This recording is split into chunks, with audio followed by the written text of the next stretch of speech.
بسم اللہ الرحمن الرحیم۔ السلام علیکم۔ پیس اینڈ پیس چینل میں خوش آمدید ناظرین، آج ہم اس موضوع پہ بات کریں گے کہ بعض اوقات انسانوں کے درمیان میں بحث ہو جاتی ہے۔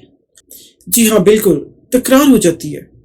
دو انسان آپس میں بحث کرنے لگتے ہیں، اور اگر اچھی بات بھی کہی جائے تو وہ لوگ نہیں سمجھتے اور اس پہ بحث کرتے چلے جاتے ہیں۔ اس سلسلے میں قرآن پاک میں اللہ تعالیٰ کا کیا ارشاد ہے؟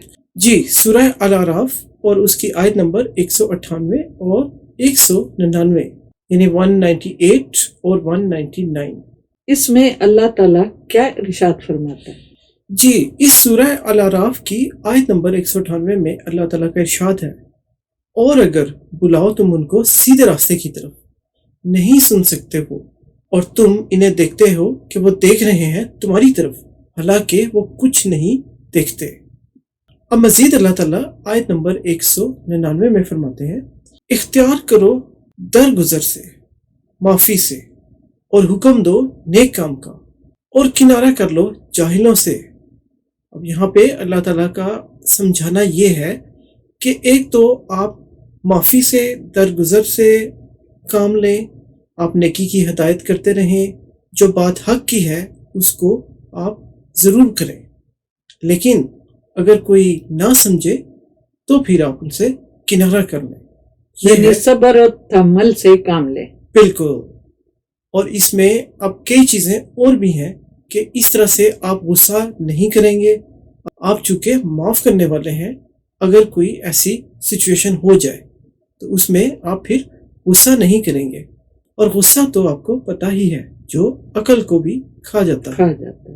تو اللہ تعالیٰ کے اس ارشاد پہ ہمیں روزمرہ کی زندگی میں بھی عمل کرنا چاہیے۔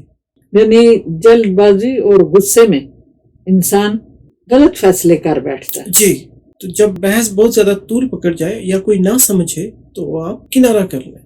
یہ باتیں ہم سب کے لیے اس پہ غور اور فکر کریں، اور ہم دعا کرتے ہیں اللہ تعالیٰ ہمیں ان راستوں پہ چلائے جس پہ انعام اکرام ہے، اور ان راستوں سے بچائے جو برے راستے ہیں۔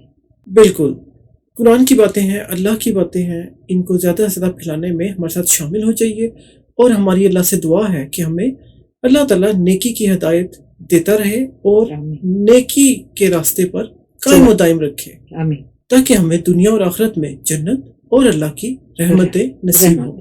آمین۔ اس دعا کے ساتھ آپ سے چاہتے ہیں اجازت۔ اپنا بہت خیال رکھیے گا، ملیں گے انشاءاللہ آپ سے اگلی ویڈیو میں۔ تب تک ہماری طرف سے خدا حافظ۔ اپنا بہت خیال رکھیے گا، اللہ حافظ۔